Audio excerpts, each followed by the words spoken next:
அம்மா வீட்டில் one day எப்படி வந்து போகுதுன்னு அப்படின்னு பார்க்கலாம் இந்த வீடியோவில்.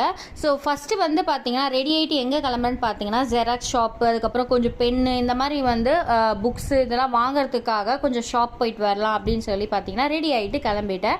வீட்டிலேருந்து ஒரு தெரு தள்ளி பார்த்தீங்கன்னா நான் படித்த ப்ரீகேஜிலேருந்து 12th வரைக்கும் படித்த ஸ்கூல் தான் அன்னை சாரதா. இந்த ஸ்கூலில் பார்த்தீங்கன்னா எனக்கு ஞாபகம் இருந்த வரைக்கும் 6th-லேருந்து 12th வரைக்கும் தான் ஞாபகம் இருக்குது. அதுக்கப்புறம் ஞாபகமே இல்லை. வாழ்க்கையில் மறக்க முடியாத ஒரு சம்பவம் வந்து பார்த்தீங்கன்னா ஸ்கூல் படிக்கிற டைமில் வந்து நான் சரியாக படிக்க மாட்டேன். ஒரு டைம் ஃபெயில் ஆகிட்டு சார் வந்து உங்கள் பொண்ணு படிக்கலைன்னா நாங்கள் ஸ்கூலை விட்டு நிறுத்திடுவோம் அப்படின்னு சொல்லிட்டு சொன்னப்போ எங்கள் அப்பா ஒரே ஒரு வாட்டி தலை குனிஞ்சார் எனக்காக. ஸோ அந்த டைம் வந்து யோசித்தேன், இதுக்கப்புறம் வந்து நம்ம அப்பாவை தலை குனிய வைக்கக்கூடாது வாழ்க்கையில் அப்படின்னு சொல்லி அன்னைக்கு படிக்க ஆரம்பித்தேன். இன்ன வரைக்கும் அந்த லைஃப்பில் வந்து படிக்கிறதா சரி எல்லாத்துக்கும் வந்து யாரையும் நம்ம கஷ்டப்படுத்தக்கூடாது, நம்ம முன்னேறிட்டே போயிட்டே இருக்கணும் அப்படின்னு சொல்லி நான் முயற்சி பண்ணிகிட்டே இருக்கேன். இன்ன வரைக்கும் எங்கள் அப்பாவை நான் தலைகுனியை வச்சதே இல்லை. ஸோ அந்த மாதிரி வந்து பார்த்திங்கன்னா அந்த லைஃப்பில் ஸ்கூல் லைஃப்பில் நடந்த அந்த ஒரு சம்பவம் தான் என் வாழ்க்கை மாற்றுச்சு.